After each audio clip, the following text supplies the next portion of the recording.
In Houston especially, it was whatever was coming through the door. It was a lot of black and gray shit. It was a lot of realism. It was a lot of fucking script and Pinterest. That was the majority of my money was coming from that. And then there was a switch where I was like, I'm just going to focus on making weird Flash. And if you get that, then we're fucking tight, dude. Like, it's going down. Yeah, we're doing some cool shit.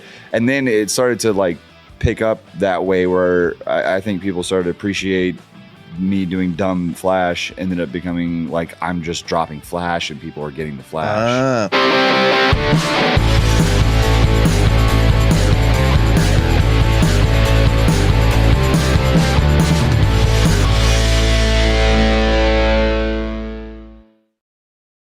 What's happening? Thank you for coming to support your local tattooer tonight. My man, Crocodile Jackson's in the house. We had a few drinks tonight. It's been a while. We've been hanging out all day. I got tattooed. Super excited about this. We went out to dinner. We had some drinks. Yep. We raided the Maverick Warehouse in the middle of the night. Yeah. We're here to do this podcast, show, whatever you want to call it. Thanks so much for tuning in. Let's fucking get down to the nitty gritty and like hang out with our homie Crocodile Jackson. Hey, so, howdy y'all. I love fucking you guys. Cheers, dude. Cheers, y'all. Yeah, Dude, and we're gonna like cheers again. Very fun times. Yeah, this is fun. This is like we've been trying to loosen up over here and just have a good time and get down to like, I don't know, just like where we came from and what we're doing and why we're even here. The brass tacks. Dude, the brass tacks. The brass tacks. Yeah. We fucking broed down tonight. We didn't realize that like both of us are from Houston. We have so much in common. Yeah.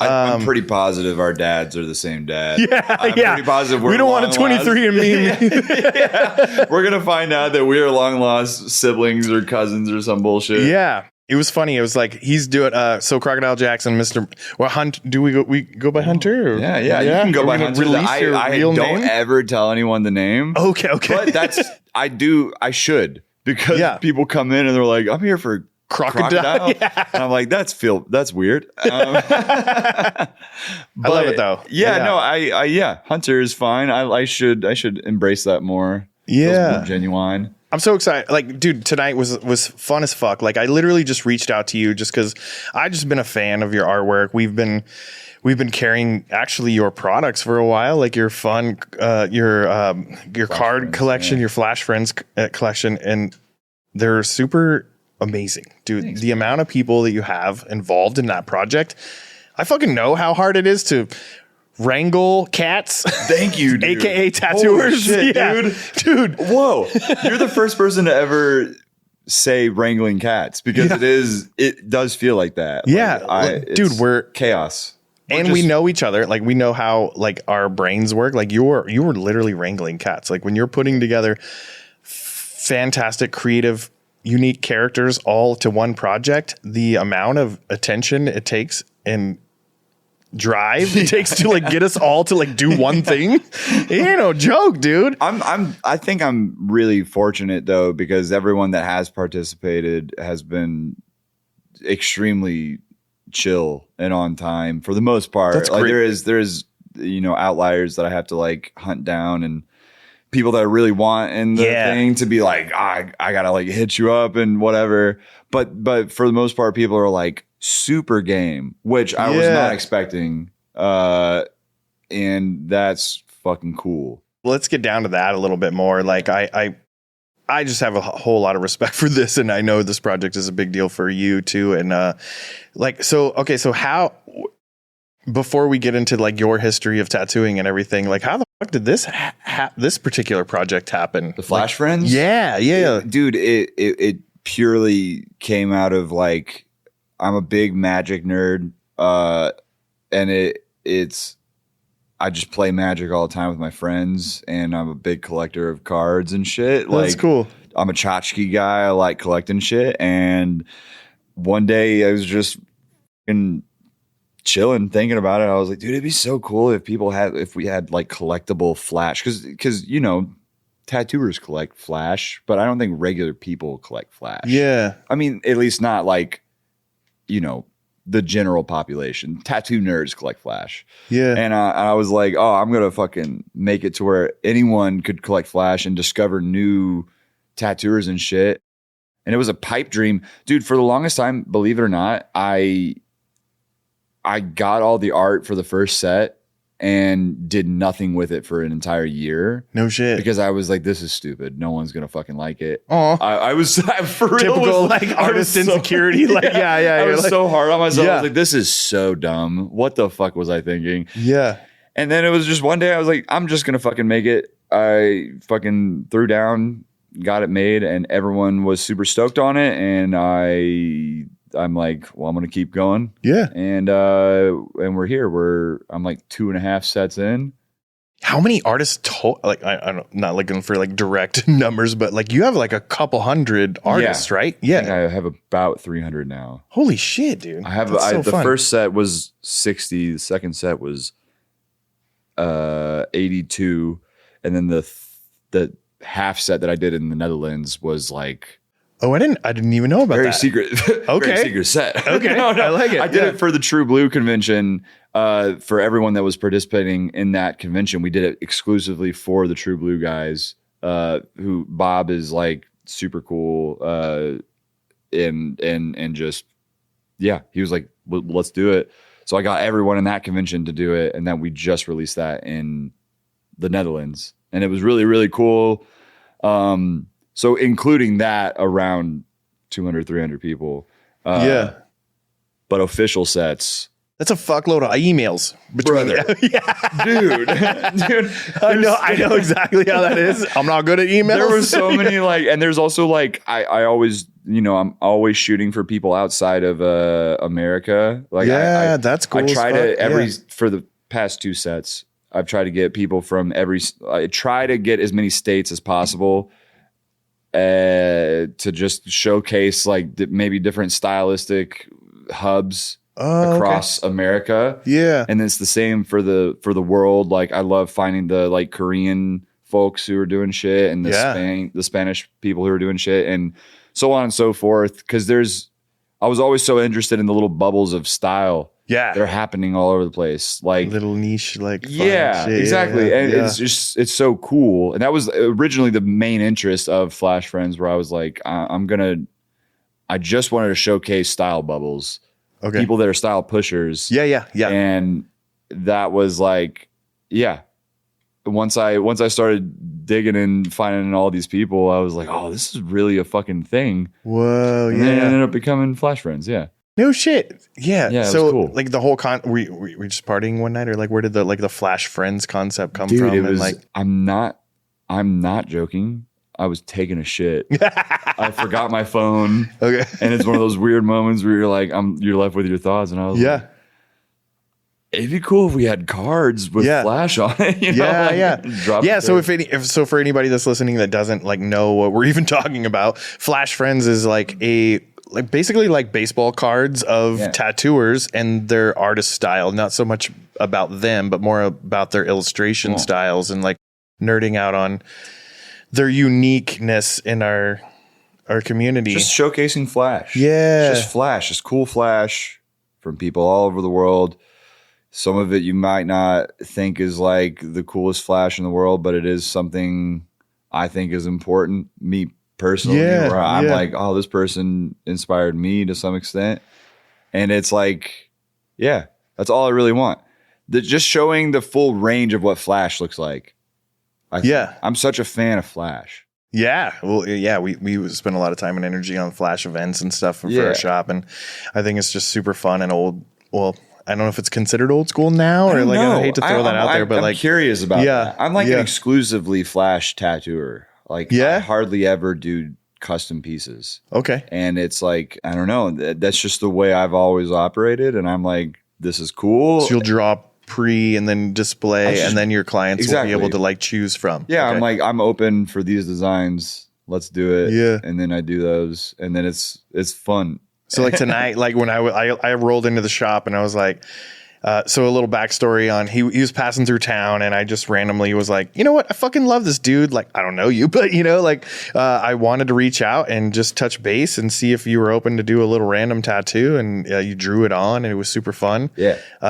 That's how I love to tattoo. So it was I don't do it very often. Really? Okay, I really cool. don't. Because you were like, yeah, as soon as I said draw it on, bro. About it. Yeah. Really? I was like, hell yeah, let's do this shit. Okay. Like, because I haven't done it. And I mean, I've done it. I do it every once in a while, but whenever I do get the opportunity and I knew you were going to be like open game. For whatever we ended up doing. And how do you think we knew that? Like, how do you think? Like, I don't know. How do we read our customer? Like, how do we read our clients and from know? the limited interactions that we've had? Because not like we've had a whole lot, but like I think you knew that. But you get that even with clients where you're like, they're cool. Yeah, they'll let me do. Yeah, it's a vibe, and whatever you want to call it. Like you just feel it out, like pretty quickly. Yeah, and getting to do that makes me feel, because doing Flash is not like doing exclusively Flash is taxing. Because you're repeating a lot. Yeah, you're doing like a lot of the same thing over and over again, and it does get very boring. I always compare that to musicians. I'm like, I don't know anything about making music. Dude. Yeah, and I'm just like wondering like how many times they can play those hits. Because like us as illustrators, like how many like we do a few drawings maybe a couple times, but not like nightly. You know what I mean? Could you imagine doing the same fucking drawing over and over and over? The worst is I think it would be so taxing on us. 100%. The worst is doing like a guest spot and then like multiple people in that same city want the same design. Oh, no shit. And I'm like, do you feel guilty about it, or is it more like, you know what's weird is I don't know if you remember the same thing over and over, but I do remember like a part of coming up was like there was like it was almost like frowned upon on like repeating Flash. Yeah. Do you remember this era of tattooing? I was in a weird moment where, or I don't know, like in time in tattooing where the Flash was on the walls, but everything inside of us and at the time was like, we don't want to do the Flash. We want to do our own shit. So I constantly was pushing myself to prove myself to the client that I can draw. Whatever Corey Miller did on the wall or whatever, Cherry Creek type shit you want. I can draw my own version of this for you right now. Interesting. And I would do it right fucking then and stress myself out, which would force me to like be a better illustrator. For sure. So, and it would make the client feel super special. So everyone 100%. Was winning. Yeah, there was a switch. Whenever I was doing walk-ins, it was never Flash based. It was always just like whatever. Do whatever. Yeah. Do your version, right? Well, no. Shot, dude. No one wanted my shit in the beginning. But I'm excited to talk about that. Yeah. In Houston especially, it was whatever was coming through the door. It was a lot of black and gray shit. It was a lot of realism. It was a lot of fucking script and Pinterest. So that was the majority of my money was coming from that. And then there was a switch where I was like, I'm just going to focus on making weird Flash. And if you get that, then we're fucking tight, dude. Like it's going down. Yeah. We're doing some cool shit. And then it started to like pick up that way where I think people started to appreciate me doing dumb Flash, and then ended up becoming like I'm just dropping Flash and people are getting the Flash. Dude, so the energy that you're putting out there though, as far as like convincing the client to do your own thing. I think that's so incredibly powerful. You're not being fucking lazy. You're being actually like the hard worker dude that's like, no, like I can draw this like this way, you know? And even if it's fucking weird and it's something that they've never seen before ever, and they feel that shit, dude. I think so too. Yeah. And that's what drives the attention to be, like, let's follow this dude. Let's fucking look into him and let's tell our friends about it. Yeah. I think that's how I always looked at it, dude. Yeah. So for me, it's been the whole package of like selling yourself. Yeah. More than anything else. Like you're selling your art, but you're also selling your like your vibe, what you do on a daily basis, and connecting with people and all this shit. And that was like are we allowed to curse? Yeah. Oh, okay, I don't know how to not curse. Oh, okay, cool. I just said it and I was like, that's fucked up. Oops. But it really is like selling yourself. Like I always say, I don't think I'm like the greatest artist. I don't think I'm a good artist. I don't think we ever need to be. Right. Yeah. I don't want that ego, but I do think I'm like the part I am confident in is like being a fucking weirdo and like a connector to your clients and your community. I at least can like be a friendly guy. Yes. I can be a friend. Dude. And that's I think that's my biggest strength in anything. And that's I think that's mainly how I sell. I think we bonded a lot about that tonight and just about like how we just put ourselves out there and that's all you can fucking do is just 100%. Like share what you're doing. And even if it's weird and your peers may not be into it or your hater ass fucking neighbor might not be into it, but like all we can do is just fucking put it out there. And if someone's receptive to it, it's so incredibly heart fulfilling, you know, and it's so fun to get like, I don't know. It's kind of like dating. You ask out 1 million people, 100%. And if one is not 1 million, but like 100, you know, 1 million, dude. I fuck a lot. I gets down, bro. You know what I mean? You put yourself out there, and you try to just keep a clear head and just try to fucking hope for that one person. It is. That is. It's also thickened our skin, dude. And like we talked a lot about tonight, like just about how we've thickened our skin through tattooing and how that's helped us out in our lives in general and stuff too. Totally. It's fun as fuck. Like, I don't think that's like, it's not an easy road to pave for yourself, I guess. I think it's I can't tell you how many times getting to now that I've had like tattooers who I thought were cool be like, oh, I can't believe you were able to convince someone to get this tattooed on them. And I'm like, holy shit, that's going to live with me for the rest of my life. You fucked me up, dude. Like, this is a traumatic experience for me. Yeah. But it was like, but I was confident in it. I was like, I can, whatever, dude. It's never about like being confident in the moment. It's just like, I'm doing this and I like this and it's making me feel a certain type of way. And if someone connected with it to get it etched onto their body, then that's all that really fucking matters. Yeah. At the end of the day, like, you know, like I think that's the coolest part about it. Cause it always to me feels like an experimentation more than just whatever. There and it's this like fine line of like pushing like even with Flash Friends, it's not so much like I don't want to disregard the old world of tattooing ever. Yeah. I'm such a fan of how we've gotten to this point. Yeah. And if you try to push style without understanding how we got here, I think you get to a really weird place that no one respects because you're being too ignorant. Yeah. I guess. No. I don't know. I'm an idiot. Don't listen however I say it. But there's like a fine line of like being like fucking stoked on all the cool shit that got us here to then being like, how do we break the rules now? Yes, 1,000%. You know what I mean? Like, yeah. Our energy as artists is always to do things our own fucking way. But the idea that we can pay respects to how we were learned how we were That's taught. That's the most southern shit I've heard you say. How we was learned. Man, I got learned whenever But yeah, like how we were taught to do something like basically take on the great responsibility of doing a tattoo that's going to be on our clients forever. Yeah. So if we can take like, I only know to like Japanese and American traditional style. If I can take those basic formulas and apply them in our funky, weird illustration format, but still pay respects to that, then hopefully that fucking tattoo will still look good 10 years from now. Totally. You know, I fucked up some bad tattoos, I'm sure. Like, I think we all have, but I fucked up a tattoo today. Yeah. It's on my fucking knee, bro. Yeah. It was your tattoo. Yeah, no, I don't know. It's like, I think that's I know what you're saying. It's at the end of the day, you need to have that in mind too, of it being like, this is your tattoo. This is the client's tattoo. Yeah. I think that should always be at the focus. Like, you're the shepherd.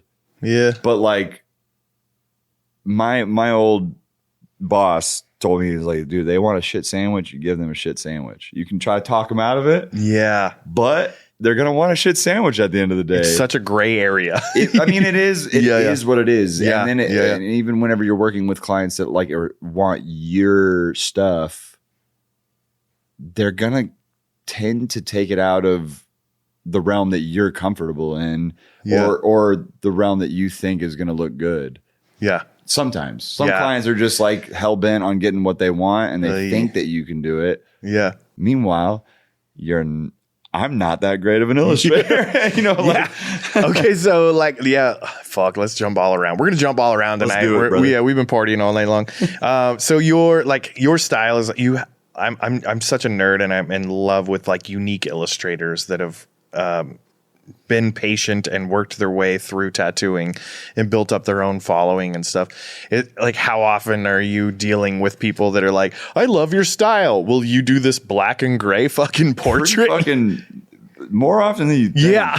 Isn't it? I would think it's still a thing. It's for always every human. Dude, this tattooing. That's what I'm telling you. Yeah. I think people like me more than my art a lot of the time, which is cool. Yeah. But I am also like, why did you come to me for this? That is very crazy. I'm not going to turn it down. You know? Yeah. So how often do you ever try to switch up your shit? Like, I mean, dude, I can. The thing I'm grateful for is working in street shops for the majority of my career, and being able to do stuff like I'm pretty confident. Versatile. I could knock out some cool like black and gray realism. Really? No shit. Okay. I'm fairly. I've dabbled and like got some shit done where the client's happy and I'm happy, but I could get it done. Yeah, I could get it done. Is it going to be world renowned or fucking would whatever? I charge you a good rate for that? No, I would probably charge you well less. I'd probably feel bad, but no, I could get it done. I genuinely like no. All jokes aside, I think I could do an okay job at it. Yeah. If I was at a street shop.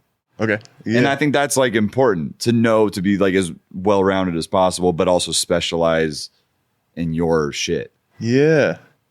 That's why it's important to work in street shops, because you get thrown these fucking curveballs that you're like, dude, I don't know how it was when you were coming up, but it was like, there were so many times that I did shit or a client would come in, and my mentor or whoever was there would be like, you have to take this.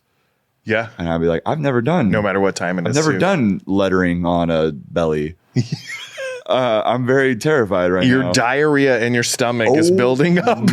You're sweating. Dude. And then all of a sudden you're just like, yes, ma'am, I've got this. I remember let's do this. I was still an apprentice. I remember this girl wanted like a bird on her like upper right shoulder.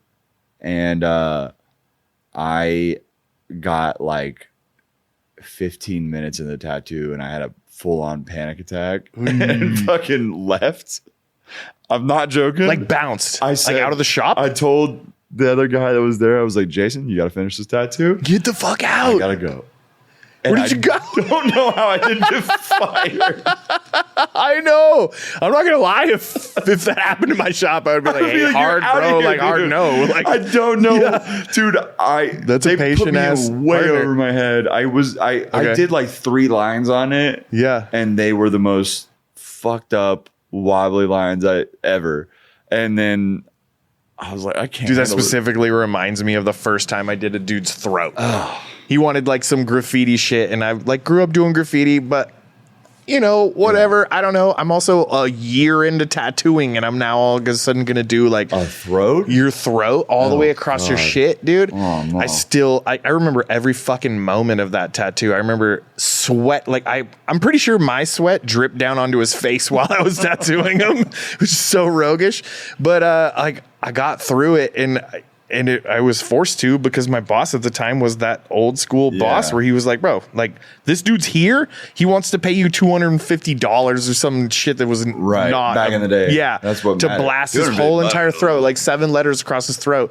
So I drew it fucking on, dude, like a year and a half into tattooing, and like terrified, fucking more like so scared, mainly because I was like in a fucking rough ass shop, and like my boss was like, your little bitch ass is going to do this tattoo, and then you're going to go home and be happy because you made $150 or whatever the fuck. Yeah, right. You made 40% of that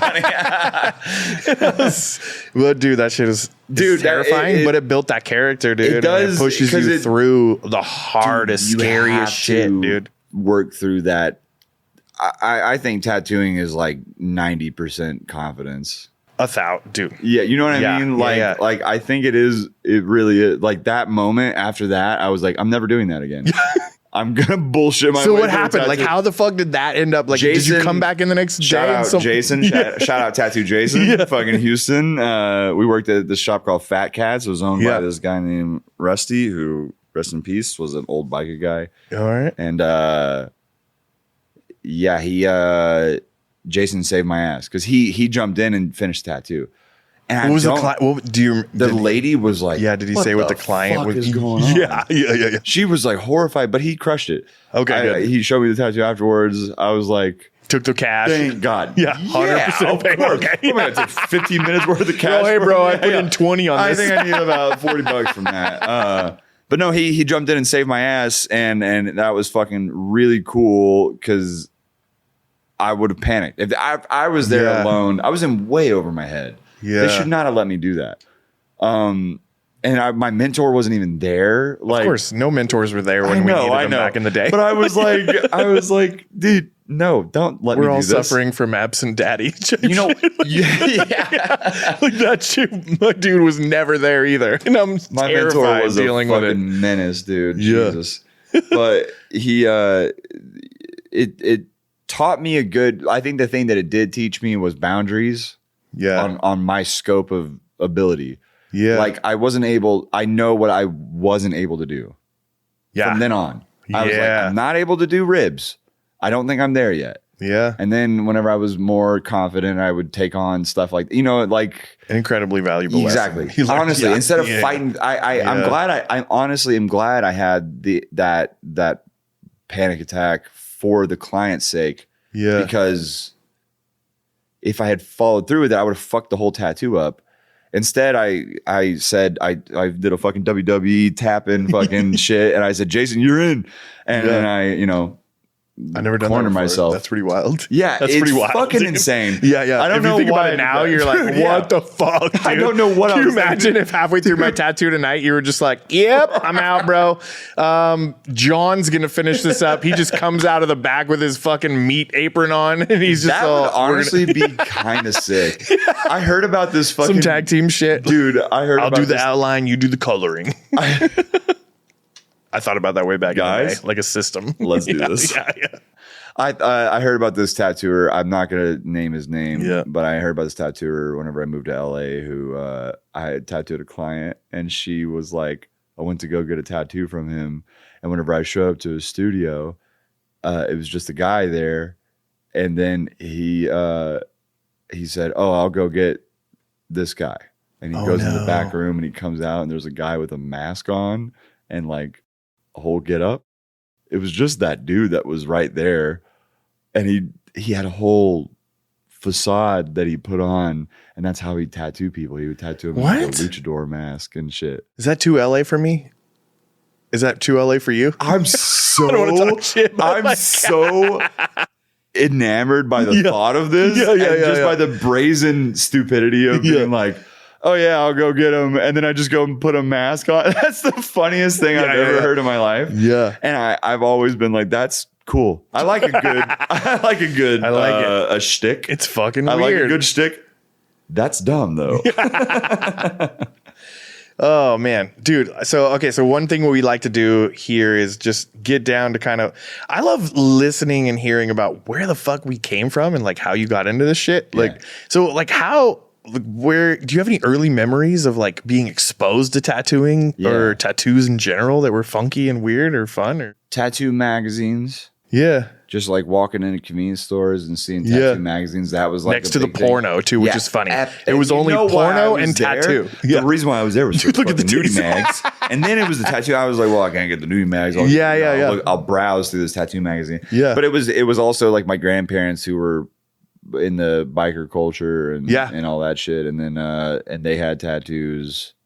And then their friends would show me their tattoos, and I was just always kind of like, "Oh, that's fucking cool." I always thought they were really tough looking. And do you remember seeing like your first badass tattoo that you were just like, "That motherfucker is like my fucking peepaw"? My really? Grandpa. Yeah, dude. He had this fucking. I didn't know what it was for the longest time, but it was like that old school style of like having like one forearm tattoo, one upper arm tattoo, and that was like the only tattoos you ever got, right? But he had this like fucking blob of is like blue because he got it in the military and shit, and it just was like, it looked like a blob. But I always just thought he was tough, like, because he to me was this like tough big Texas dude, blah blah blah, and I didn't ask him what it was until I was like in my 20s. Really? And I was like, what is that? And he was like, oh, it's a pirate head. And after he told me, I was like, oh, I could see my whole life. It was like a Rorschach ink blot type thing. And at the same time, they were also very discouraging of me getting into tattooing. Really? They really did not want me to do it. I was like, doing. So you started expressing it at a young age that you wanted to get into it, or no? No. Or just. I think I had carried that with me to where I was like, I'm not going to do tattooing. Like whatever. That's for like the wild people. Yeah. That was the mentality I had like as a, younger teenager. And then is that some Texas shit or what? I don't know, dude. I don't know. It has to be. Dude, my dad's mom didn't talk to him for years when she found out we were opening a tattoo shop. Oh, dude, see, I'm like, telling you, to be like disowned by your mother because you want to get into tattooing. I got my first tattoo whenever I was 15. No shit. And my mom obviously saw it because I'm not good at fucking hiding shit. Yeah. And then you got your first tattoo at 15? Yeah. Oh, no shit. My friend had a machine that he bought from some fucking like smoke shop. Okay. And he just tattooed me in his room. It's like an eyeball on my thigh. No shit. My name's Hunter, and I thought it was like, oh, this is cool because it's like Hunter like rearranges like retina. Dude, the shit we come up with. I was like, I'm so fucking cool. But I got that, and then a couple months later, she saw it, and she was pissed. She was so pissed, like beyond like. It was like beyond disappointed. Yes, exactly. She was like, she didn't talk to me for forever. She was like really upset with me, and she thought I was like some fucking like just degenerate like fucking up kid. And then whenever I had moved to Cincinnati and then started apprenticing there, and they were like, "Oh, you're a fucking drug addict." They just assumed the worst of me. Really? I don't know. They just were like, what are you doing? Like you're hanging out with the wrong guys, blah, blah, blah. But to me, that was the only like guidance I had as a young adult too. Like those dudes at the tattoo shop were like the father figures.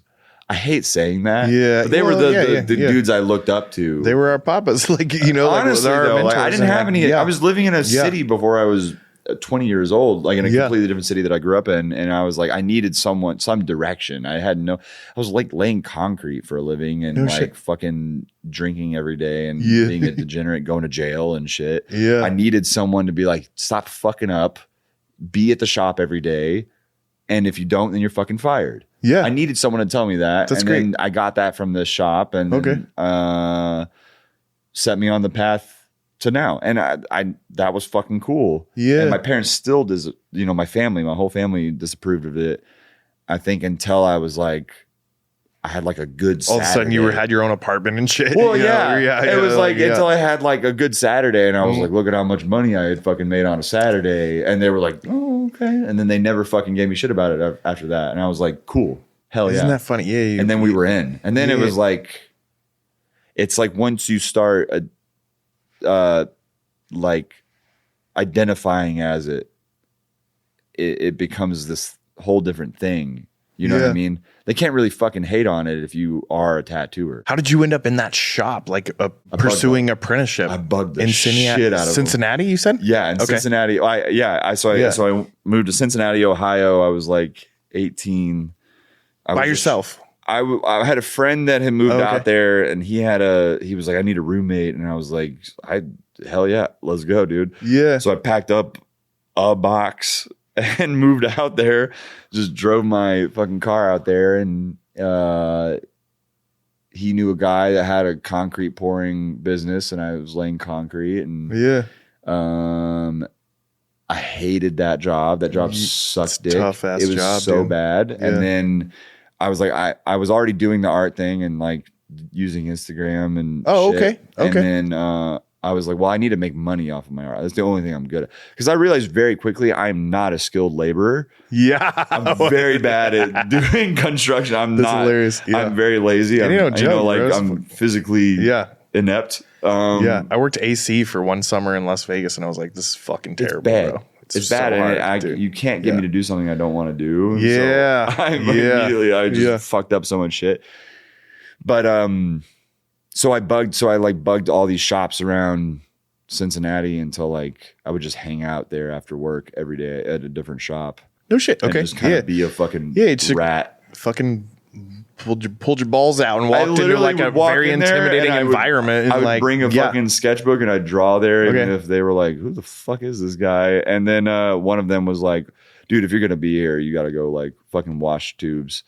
Oh, okay. Yeah. That's how it fucking works, bro. Yeah. I got my in. Yeah. I was in. Were you pushing when you said you were already doing your art, was that for your graffiti type stuff we talked about earlier? Or was that more like it was just like what I'm, what's weird is I was doing more of what I'm doing now back in the day. Oh, okay. And then that got like beat out of me in the beginning.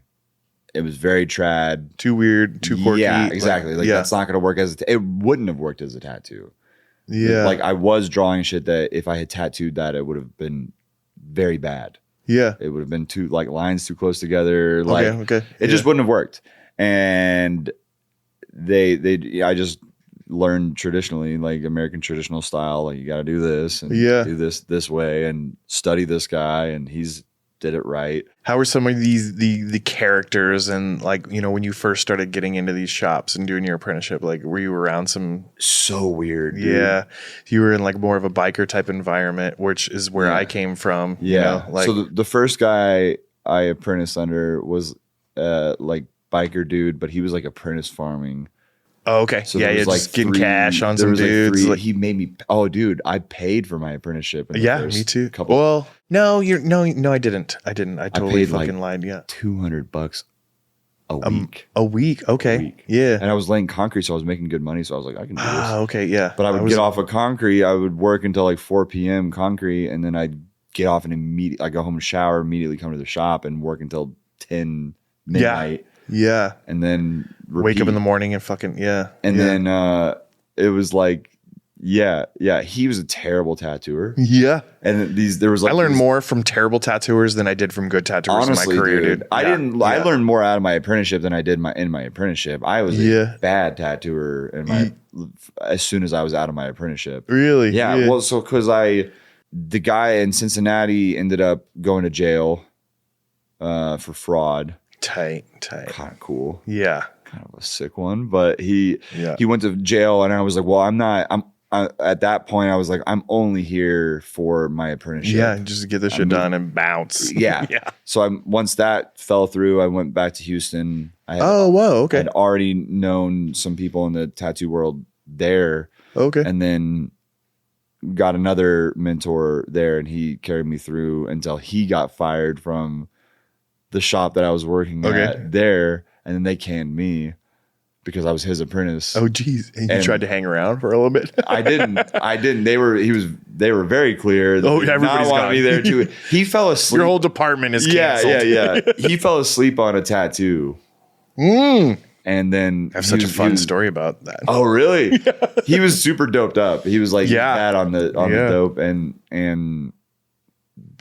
fucking not me, but I was near it. But for real, he was really bad on it, and I like he just fell asleep on the tattoo while he was tattooing some lady's back. Fuck. It was so bad. I was there for it, and I was like, oh my god, dude, this is bad for us. Straight nodded off, dude. If I was your PR manager, this is sinking the Titanic right now. There's no coming back from this. But and after I got fucking canned from there, I just lied my way into another shop. I had been tattooing. I was like, I told fresh, like you had to do the whole fucking thing. I'm not going to do another apprentice. I was like, at that point, it had been closer to 3 years of me apprenticing. Oh God, yeah, okay. Yeah. I'm not doing it again. I was like, at that point, I'm like, you guys can figure it out. Sign me out. Yeah, so I had told this other shop, I was like, I've been tattooing for 5 years. Okay, I lied. Yeah, and then this guy was a psycho too, who owned this shop. and I just fucked people's tattoos up for a while until the guys at the shop were like, dude, you gotta get better. Like, no shit. They taught me, and I came up through that way. And then after that, once I got the hang of it, it was like, cool, here we're doing it now. Yeah, was there ever a moment where you were just like, yep, I fucking killed this tattoo right now? I fucking I remember those moments 100%. Where or at least I felt that at the moment, you know. I was just like, I still do that to this day. I'm like, I'm like, that was a good one. Yeah, and then the next one you're crying because you're like, oh, what happened? What happened? I don't know. Every time you feel like you've got a hold of it, it's you're fucking done for the next tattoo. Dude, I don't know. That's just, I don't know what I learned about. I feel like I've just learned so much about life in general through tattooing, dude. It is the hardest thing I've ever tried to do. Yeah.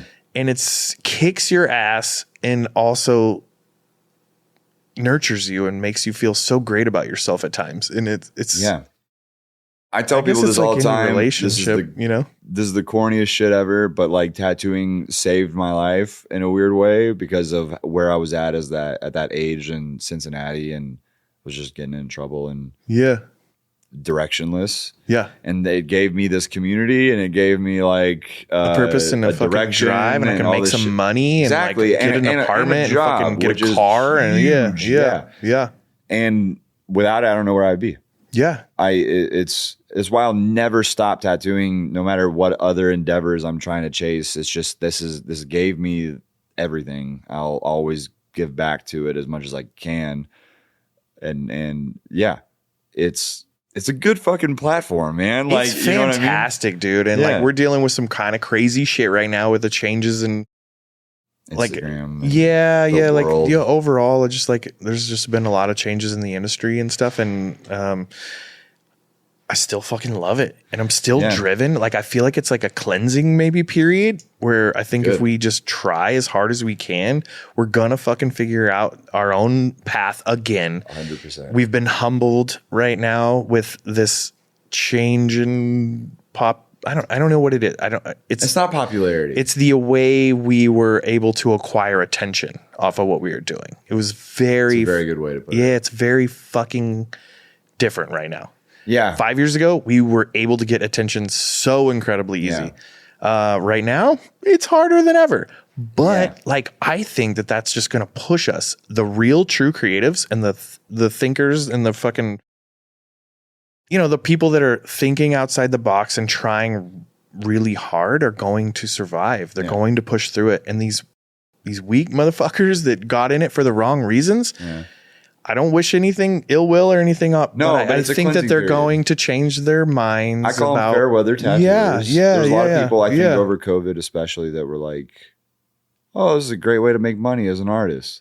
And I'm like, I guess so. Sure, if that's how you look at it, but I don't think tattooing is just like a job. I think it's like this is so corny. I hate saying this, but it is like a lifestyle thing. I totally agree. And I have kind of like a little sourness towards anybody that doesn't appreciate and love this fucking this shit, dude. Same.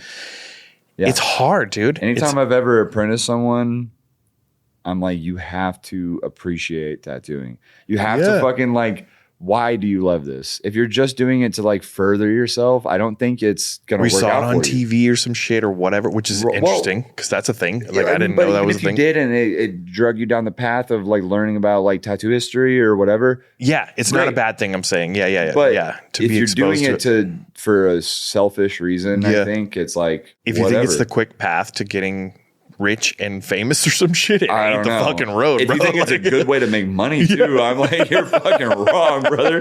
This is not a fucking easy thing to do. Dude, it ain't no joke right now. And like, I'm just watching some of the most successful, some of the most talented tattooers I've ever seen in my whole entire career struggle.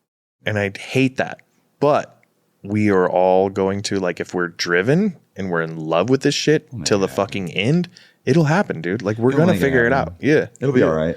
You talk to those older heads. Yeah. And they've been through this plenty of times. Yeah. They've been tattooing for 40 plus years. They're like, I've been through it time and time again, where it's bad and then it's good and then it's bad and it's good. I always related to kind of like any old documentaries we watch about like skateboarding or whatever, like skateboarding fucking dipped but I was still in love with it and I stuck with it. And then these people That's what carries it through. Yeah. It's like with comic books, is like there was like a golden age of comic books. Baseball cards, all these type of things 100%. we see them like you come know, and like go. when like comics were like a big fucking thing and it was like booming. There's a comic book shop on every corner in physical, you know, like a brick and mortar. And then all of a sudden they just disappeared, dude. And then it fucking dipped and it became the fucking silver age where it was declining in popularity. I think we're in the silver age now. Yeah. Where it is really just like it's declining and it's not what it used to be. I shouldn't say it's not as. I think tattooing is more popular now than it ever has been. 1,000%. Yeah. But there's also a lot more people doing it. Exactly. Yeah. And so it's just changed, but comics are still really fucking popular. Yeah. Like I don't know. I'm comparing it to that. I mean, Hollywood makes fucking an extremely. I'm like, it just is shifting. It's like your ability to make money as an artist is always going to be, I think, centered around your ability to pivot. Yeah. And so if you're able to pivot, you're able to stay alive. Yeah. I think that's always going to be the case for artists. It's never going to be an easy route unless you're extremely lucky and you're in the right place, right time. And you're super talented, you know? One of my favorite one of my personal like draws to you was that you had this unique style, and and right now I'm still to this day always such a fucking nerd about somebody that's stuck with their guns and like always focused on their own shit, you know?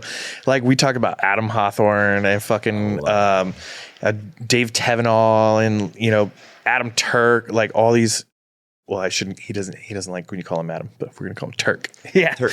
But I don't. Just these people those are people that I personally like grew up around. Jimmy Litwalk and all these different artists that had these unique, beautiful styles that they fucking stuck to, dude, and they relentlessly pushed it out there. Yeah. I think right now all those people are the ones that are surviving, dude, and like if we didn't like.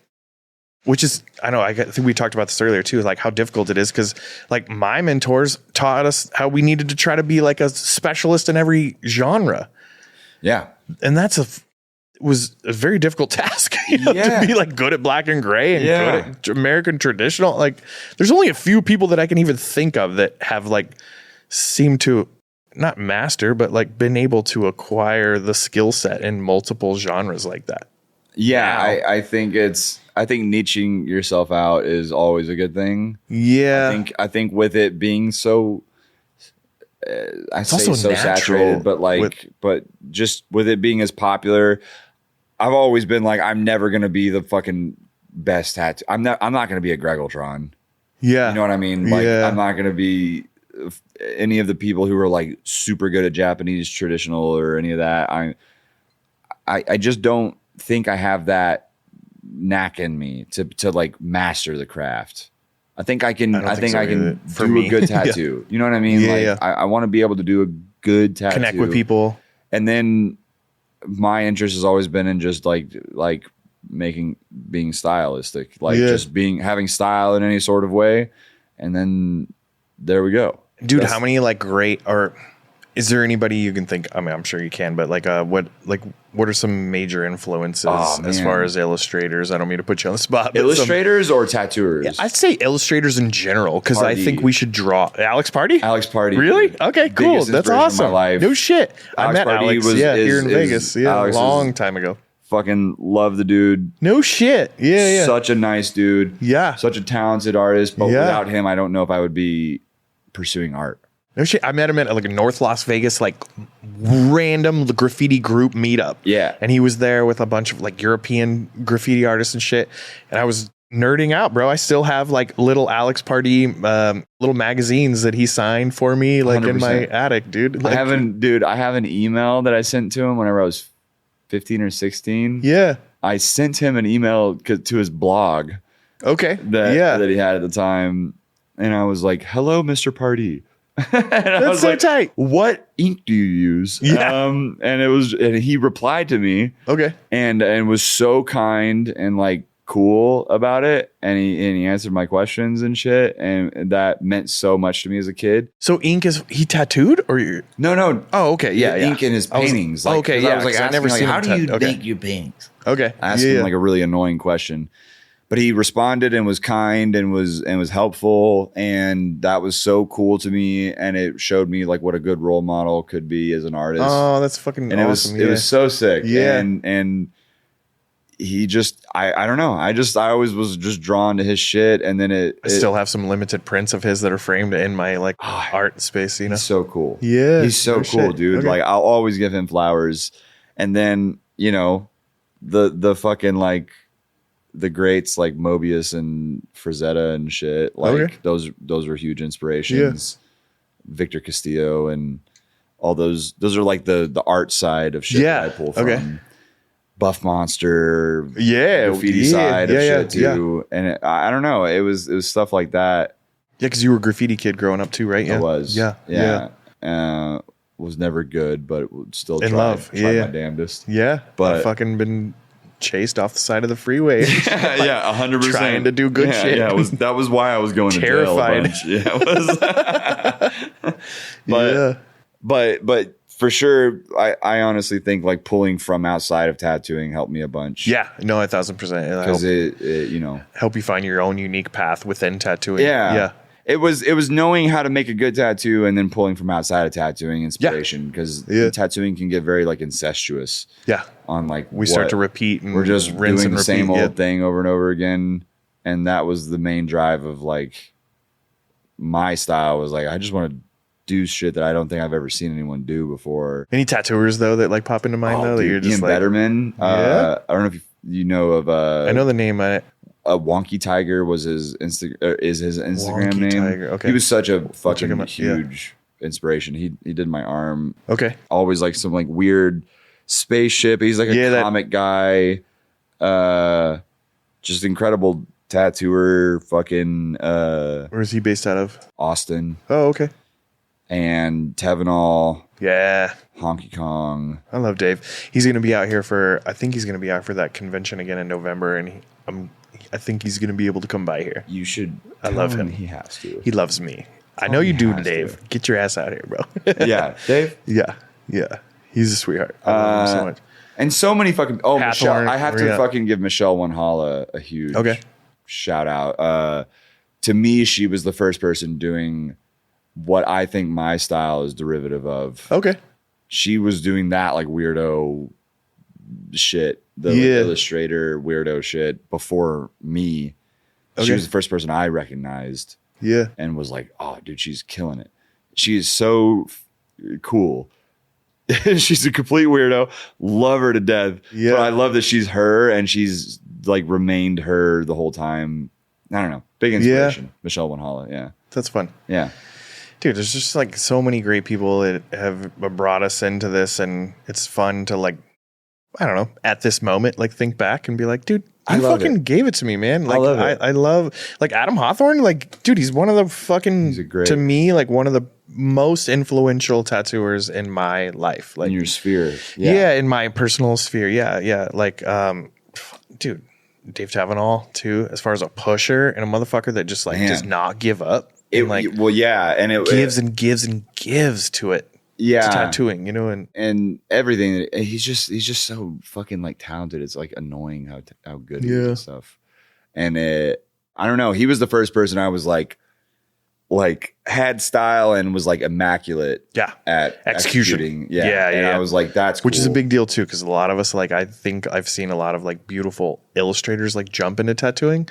Yeah. And not be able to like adapt to, I don't want to say the world of tattooing, but like applying a tattoo is a whole different ball game, and getting something that sticks and feels right and like looks good over time. Yeah. I've watched a lot of like really talented tattoo or illustrators like try, and for whatever reason didn't have like that. The drive didn't have it, dude. Yeah, to like figure out how to adapt or whatever. That was always been my thing. Like, even in my like art career outside of tattooing, my motto's always been like, everything that I do needs to be able to like, I draw it like I could tattoo it. Yeah. And that's been like a big fucking Was that a mentor or anything at any point in time that like hammered that into your head? No, or you're just like, but I think it's just the foundation of my art. Yeah. Was tattooing. So like, I'm like, well, I want to be able, this is just how I know it. And I like that. and I almost don't want to learn out of it. Oh yeah. For like the you know, memories of it, I guess. So I'm like, I want to be able to fucking make a big painting that I could tattoo on someone's leg if I wanted to. You know what I mean? And that's like it's cool that way. And I use the same color palettes that I use in painting that I do with fucking tattooing and stuff. Do you like tattooing in a smaller scale, like a start to finish project, or do you aspire or do much like large scale stuff? I definitely want to do more large scale stuff. Really? Oh, okay. Like I said, like tattooing flash can get really boring. Yeah. And I think I'm at this point now where I'm like, I would like to do like bigger pieces. Really? Like I've started some back pieces. Yeah, I saw like a handful of stuff on your and have never really quite seen them through, or started some sleeves and whatever. And it's cool. I just want to get better at it. I always, this is the cool thing about any like craft is you're just never going to be like perfect at it. And I want to just keep getting better. Do you have a vision for your stuff on larger scale? I mean, I saw that back piece. I only saw one back piece that you did on your social media, and it made sense. But I want to see your stuff like in sleeves and stuff. Like, yeah, I don't know how it would look. Like flow wise, you know, I'm such like an advocate for flow. And exactly. Yeah. That's the thing. That's the thing I struggle with, because I can get it to flow on like a singular piece. Yeah. Thing. It's like on a back piece, you can blow it up and it still back sits pieces, right. I think are easy because it's just like a black. But a sleeve is a whole different ballgame. Sleeve is, you got to get to wrap. It's got to fit the muscles. It's got to like do this whole thing. And I haven't quite nailed that down, but the only way to do it is just do it. Yeah. You got to get better at it. Yeah, make people happy that way. Yeah. I want to though. Yeah. So okay. Hit me up, brothers. I like it. Yeah. What else? Like, where do you see yourself like in the future of tattooing? I don't know. Do you have like any unique aspirations for yourself or like goals and shit? Like that you want to like kind of jump into, you know? Yeah. I don't know. I think I just want to keep pushing it. I've never been that guy to be like, I know exactly where you want to go. I'm going to go. Yeah. I'm just kind of like writing it, and then it's all by the seat of my pants. I'm just fucking, if I like it, I'm doing that.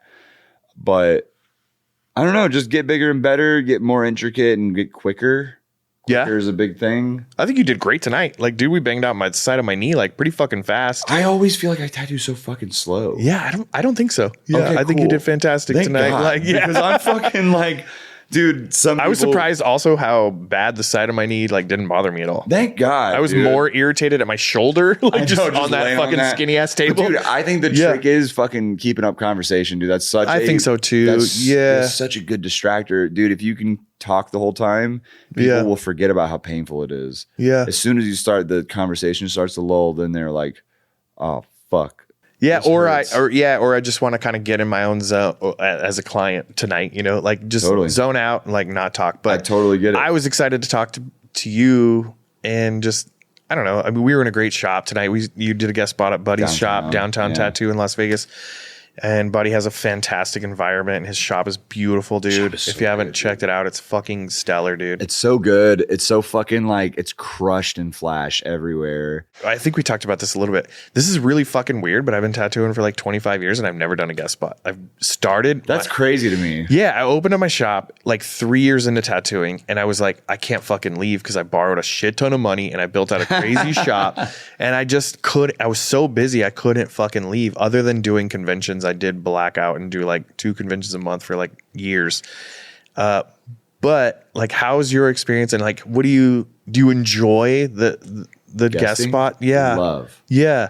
You're thrown in this random environment where back in the day, like it could be kind of intimidating. Obviously you're around a random strangers. 100%. Yeah. So like personality, you brother, love it? Dude. Yeah. I walk in there like my fucking dick's huge and I don't know what the fuck, dude. I mean, I just don't like, let anything I'm going in there with zero ego. Yeah. I'm just Hunter. Like, I'm just hanging out. We're here to, we'll shoot shit. I'll fucking drink with y'all. I'll fucking do walk-ins if you need me to do walk-ins. Like, whatever you want. I'm here to fucking tattoo and make some money. I think that's a really important thing. You know, that really is. Well, and it pays respect to your environment that you're in too. You know, you're not coming in like I'm here to do me and not you. 100%. You're like, bitch, you're in my fucking shop, bro. Like, from a shop owner's perspective. This is like a weird biker shop thing that I like, growing up in biker shops. It was like, you just, it's all about respect. It's like, if you don't have the respect for your fucking, the dudes, then they're not going to have you. Yeah. So then that taught me like, and anytime I go to a different shop, it's all about like, make yourself as little as possible, and then just fucking vibe. Yeah, fucking stay humble. Say goodbye to people. Pay respects to the people that are doing their shit in their regular day-to-day life. Like they're there and you're in their space. You know, I'm fucking up their vibes. I'm fucking up their flow. Yeah. Because I'm like, where's the saran wrap? You know, like and that's, should I have brought my own saran wrap? You know, like, am I on your shit right now? Like cartridges? Yeah. And I'm like, you know, and it's like, you just have to be cool. Just be a good hang. Yeah. Being a good hang has gotten me so far in everything that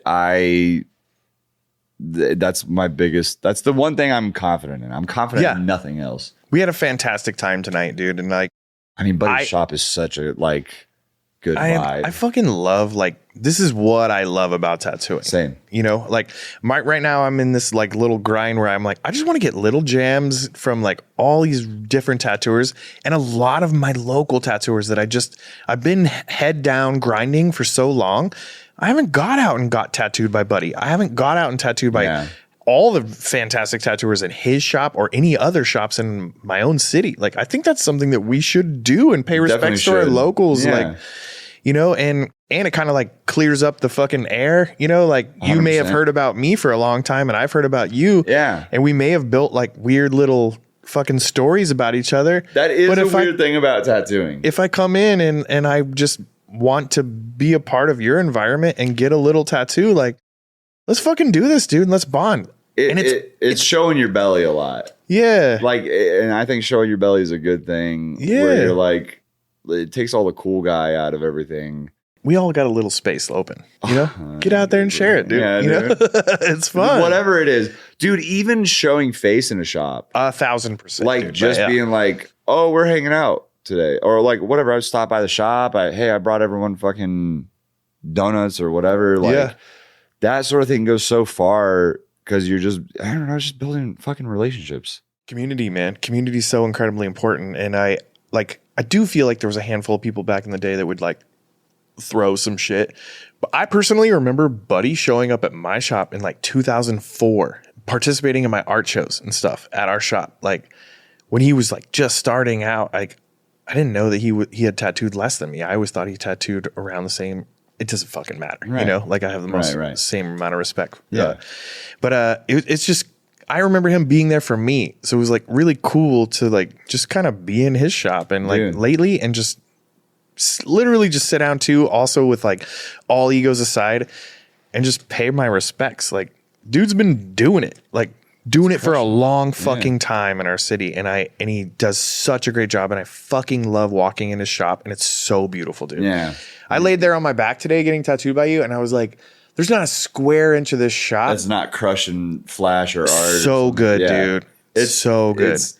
And all original, correct? If like I believe so. Yeah. I believe I'm all. I'm like 99% sure like everything in there. Shop is always painting. Always. They're not doing something. I love it, dude. Today was like I wanted to I told him, you know, I was like, dude, this is what tattooing's about. Like, your shop is rad, dude. He keeps his nose down. I mean, I don't know. I'm fairly new to knowing of Buddy. I got introduced to him by my buddy Peter Hawks. And okay. Yeah. Peter's from Reno and lived in Vegas for a while. And he was Eddie Deutsch's apprentice. No shit. Yeah. And just like fucking, I was like, I'm going to Vegas. My buddies are going to Vegas. I'm going to go out there. Do you know, like, can I tattoo at the shop that you tattoo at when you come out here? And he's like, yeah, dude, ask Buddy. And I asked Buddy, and he was like, hell yeah, dude. Any friend of Peter's, you know, friend of mine and shit. And that immediately like took all the walls down. And I'm like, oh, this is cool. Let's fucking go. And it's just been a pleasant experience, dude. Like, that's cool. Just such a cool shop. I would much rather work at a street shop than a fucking private studio. Yeah. Most of the time. Yeah. And this is to me, the like cream of the crop. Yeah. Street shop. That's cool. Type shit. Yeah. It's good vibes. Yeah. Yeah. I love that shit. I was telling you about this earlier. Where let's talk about that, dude. Like where you were at. You were a part of a shop before. Yes. And then I know some like the rent or like things. Yeah. The fucking rent got crazy high. And in LA. They were raising the rent on the shop and it got shut down just because it was impossible to pay. Yeah. And once that was shutting down, I jumped ship and opened up my own studio. It's a private studio, and it's been a journey. Yeah. Cause it's fucking like, okay. So when you say it's been a journey, like, were you expecting anything beyond just kind of the camaraderie of you working with like a handful of your homies, or were you expecting it to, or focus on building it as a business, or was it like I was expecting it kind to of be, spot? So for the first like 6 months of it, it was very easy going, and I could have paid it on my own even without the help. And it was chill, and I was like, got this in the bag, we're good. Yeah. And then it came a point where I think LA was just going through so many hard times. It ended up becoming a hassle and a headache, and like just a huge amount of stress. And that's between like the artists that were there. It was retaining artists. Yeah. Which is because a fucking thing. It's crazy. Yeah. And then it was like, how am I going to take an artist from a shop that's already doing okay and be like, hey dude, come and make your own money. Yeah. At a private studio. Okay. Yeah. And then be like, whatever, like come ditch the reliability of the shop that you're at now and work for me. And that's not easy or feasible for most people to jump over from, say, a commission shop to like rental. Exactly. Okay. Yeah. And without the like pull, because this shop is new. Yeah. I don't have any experience of opening up a shop. So I was like, this is all very new to me and whatever. And there's just I'm just so new to it. I think I just I need more time to like work it up and understand how to do it. But just on top of that, it's just tough. The tattooing, I think, changed. I think the private studio, the allure and the value has almost kind of like it's shifted a little bit. Yeah. I think it's become less feasible unless that is your bread and butter and you're like really good at that.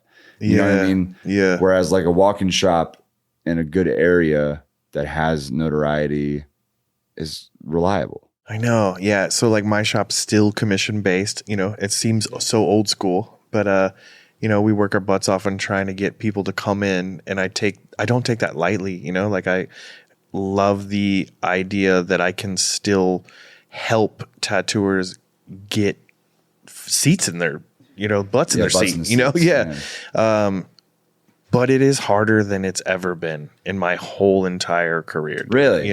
Yeah. And because 20 plus years? Yeah, because the shift of private studios and everybody just kind of like, and Instagram coming along and tattooers taking their marketing into their own hands, which back in the day, that's like what we did as shop owners, is take on the responsibility and the idea that we were going to try to help. And then all of a sudden, like all my tattooers could go off and do their own thing, which was, so it's just interesting because it's difficult on both sides, and I mean, bottom line, like it's just hard as fuck to get people in your chair. Like even if you're a fantastic tattooer and you have a huge following online, like I love, unless you're a fucking marketing genius.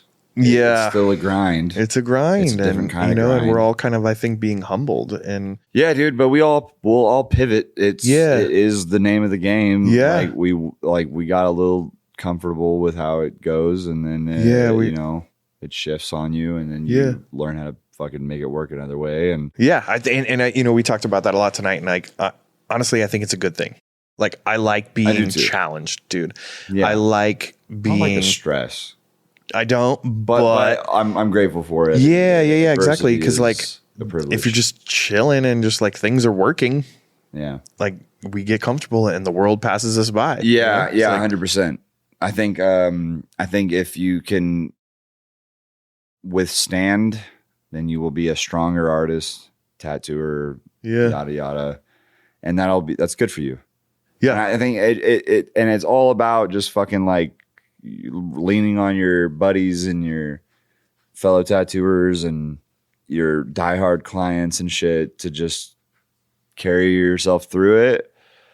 And hopefully it'll be all right. You'll be okay, dude. Yeah, we can't sit around and cry about it, man. Brother, we just got to figure it out. Be creatives. We're creatives. Yeah. So let's fucking figure it out. Dude, you pick up a second job every once in a while. Yeah. Whatever, man. Who gives I'm all about side hustles, dude. Side hustles all the way. All day. You just gotta. I think we should all have side hustles. It's important to diversify a little bit, but no one's paying that close attention to you, dude. Go do what you gotta do. Yeah. Push yourself, make cool art, fucking stay in there.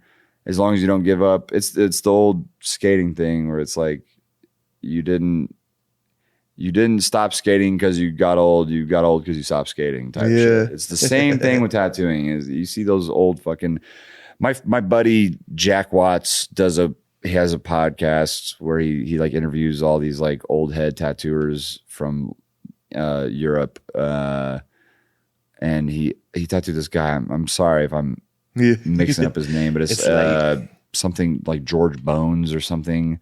Old English tattooer. Sounds cool.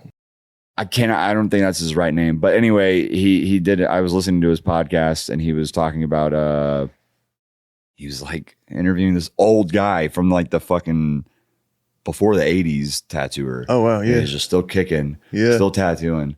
And he's like, Jack had asked him if he fucking stopped, if he's ever planning on retiring. He's like, why does everyone fucking ask me if I'm gonna retire? The only time you'll know if I retire is if some motherfucker gets a half a tattoo. And I'm like, that's so sick, dude. Awesome. That is so fucking cool. You just fucking dude, just do it. Just keep doing it. Find the inspiration, find the passion for it, and just keep trucking. Yeah, that's all that matters. It's fun, man. If you're chasing fucking stardom or success or any of that, then you're in the wrong business. Just keep making shit. The people that will appreciate it will appreciate you. Yeah. And that's all you can worry about. It's the best. Yeah. Yeah. It's fucking cool. like, dude, the best that we can hope for is that we get fucking old and die and maybe some weirdo uncovers our art and is like, look at this guy. Yeah, remembers Look at this fucking person. Yeah. They were doing weird shit. Can't believe no one heard of this person. In the history of art, that's happened That's what I'm saying. Yeah. Yes. Tattoo history is not very well documented, fellas. It's not. So if you fucking, pay attention to your local tattooers and your local legends because they might, not get heard of after this, and you should keep tabs on it. So that's my PSA. Yeah. Dude, I fucking love it, man. I don't know, man. I think that's a great fucking ending point. You know what I mean? Like, I feel like we could hang out tonight and continue to drink and let's fucking go. Yeah, I don't know. I'm incredibly grateful for meeting unique humans and in tattooing, especially.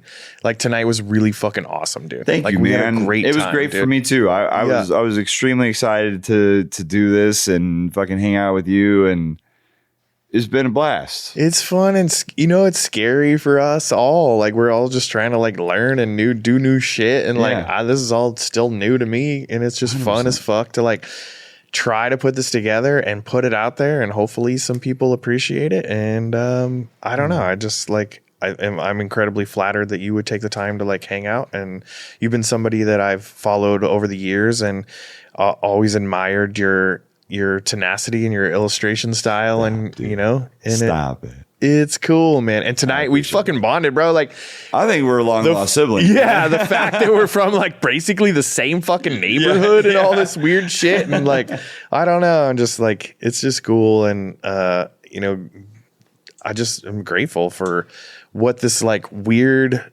culture and industry has always brought to me. And I'm grateful that you're stoked about it. Yeah, that makes me happy. It's the best, Anyone that's man. stoked about it makes me stoked. So I don't care. I feel like there's kind of a lack of just reach out and tell someone you you like their shit these days, you know? Yeah. Like I really feel like we should be doing that more than ever because we're dealing with a humbling time, you know, where we, no matter how big our following or whatever, like I've watched a lot of my friends like all of a sudden just be like, what the fuck is happening? You know, I'm not getting any love like I was used to. We were spoiled for a while. Fuck it. Like whatever. Like right now let it be like the time that we should just be like, dude, I just want to let you know, like I slide into the DMs all the time. That's it. And people are more responsive than ever right now. And it's fantastic. I mean, I think people are more responsive no matter what, dude. The only way I've ever gotten to network the way I've networked is by reaching out. Yeah. And I've gotten rejected plenty of times. 1,000%. Yeah, and you can't take it personal. Just move on. It is what it is. And you fucking move on. And dude, I've got people that slid into my DMs and been like, yo, you wrote me like a year ago. I just want to apologize for not fucking responding. It is what it is. And I'm not tripping, bro. Like we all have a bunch of shit going on. You know? I'm a terrible replier. Yeah. I'm so bad at it. I will fucking leave people on red. But it's not anything personal. I just am like ADHD and fucking forget to message people back and whatever. And just don't take. That's a lesson to not take anything personal. We can't take anything personal. Like it is what it is. Like I've had some grumpy old butthole tattooers telling me I'm a turd, and I'm like, I promise you, I'm not, man. Hey, man. And then all of a sudden they're your best buds, like 5 years later or whatever. Oh, like, dude. And I'm just not trying to wait around and be sour about shit. Just like, just fucking wake up and have a good day, dude. Yeah, keep moving, fellas. And if you don't. Fuck you. No, agreed. Yeah, dude, life's fucking good, man. We should be just incredibly fucking happy with the fact that we're able to like make a living making art. Yeah, we're extremely lucky. So thankful for that, dude. I get to wake up every day and create in 9 different ways and somehow make a living. Like 100%. Yeah. I don't need shit other than like some fresh, clean drinking water and some whiskey or like wine. And I'm good to go, dude. There we go. A new t-shirt every once in a while makes me feel fresh as fuck. I just need to fucking have a place to live. Yeah. As long as I can pay rent. Yeah. Let's go. As long as I can pay rent and go to McDonald's every once in a while. I'm good. You don't fuck with In-N-Out Burger or what? You're like, I like In-N-Out. That's fine. They don't do Grubhub, so I don't order them. Yeah, I'm a slut for Grubhub. That's awesome. Shout out to Grubhub. But I don't know. Yeah, I think right now has been a nice, humbling experience to be like, you need less than you think you do. Yeah. And with how crazy everything is, you just gotta fucking ride it out, dude. Reach out to your fucking neighbors, talk to your people, be nice to people, don't show hate. Yeah. And take care of each other. I mean that's the most like fucking whitewashy like. Keep fucking working, man. You know Focus what I mean? on your vision, dude. Like, keep fucking drawing. Yeah. Keep making art. For sure. Like whatever your form of artwork is, like just fucking execute, dude. 100%. Daily. Like it's hard, but just keep doing it, and hopefully someone will see it, and hopefully someone will bite. Yeah. Just be grateful for what you got. Be grateful for the clients you got and shit. I don't know. That's such a big deal because it's a hard thing to do because your ego gets in the way of every single thing that you do. Yeah. Letting your ego go is a fucking big ass deal. Like in every relationship in your whole entire life. You'll never do it 100%. It's there for a reason. And I don't think it should be squashed because we need our egos to drive us to like at some point in time. I don't know what egoless art looks like, but but you know, just fucking just be chill. Yeah. We're fucked up. We had a good night tonight. We partied tonight. This is really fun though. And thank you again. Yeah, buddy. Mr. Crocodile Jackson. Thanks for coming by, dude. We greatly appreciate you, my dude. Thanks, man. Incredibly looking forward to hopefully working with you on some fun projects in the future. Oh, dude. So, for sure. Absolutely. Thanks for having me, man. Do you remember, you didn't respond, but I was in Mexico City. I was in the pit, the snake pit in Metallica show. And I was wearing your shirt, and I sent it to you. No, the yellow one with the skull. And what did it say? It says, "Life's too hard. Don't try. Or life's short. Don't try too hard." Yeah. I was fucking with motherfucker. Dude, I went there fucking backstage. I got with to Metallica? Dude, I got to have dinner with James Hetfield. It was fucking epic, bro. Like, that's why I sent it to you, because I was like, this is kind of a big deal in my life, bro. Still? Yeah, I'll show it to you tonight.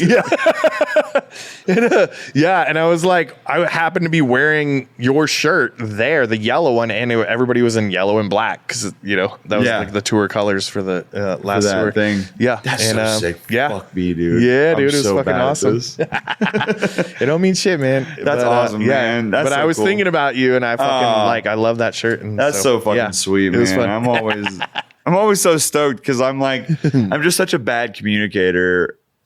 Yeah. Whenever people are like, I don't know, whenever that happens, I'm just like, fuck, well, I don't know. Yeah. I was probably. It probably didn't look like shit, even if you saw the picture. Oh, well, I don't know. I probably saw it. Like, bro, I probably saw it. I'm fucking here, bro. Yeah. This is the best day of my life. And I'm wearing your shirt. I don't know, dude. I think about it all the time. Like, someone will send me like a really sentimental message, and I'm like, dude, you probably sent that to me while I was like jacking off or something. And I'm like, I can't fucking. Well, I'm gonna respond to you post nut. That's not cool. Like. That's a fucking reel right there. We're gonna save that one. I'm gonna embarrass the shit out of you. Good. Yeah. So yeah, no, cool. Once again, thank you guys so much for tuning in. I appreciate you. This was a great experience. If you fucking need anything, slide in the DMs, my dudes. Yeah, right, my dude. Hey, dude, squeaky wheel gets the oil, or whatever the fuck that saying is. Yep. So where do we find you? Like, go to your website? Crocodile Jackson. On Instagram, crocodilejackson.com on the internet, and then Flash Friends Instagram. Our next interview, we're going to get the Crocodile Jackson story. We forgot to get that tonight, but yes. We'll do that if you use Crocodile Jackson on your order of Maverick Tattoo Supply, you'll get 100% discount. Don't listen to this motherfucker. Peace. Thank you, guys.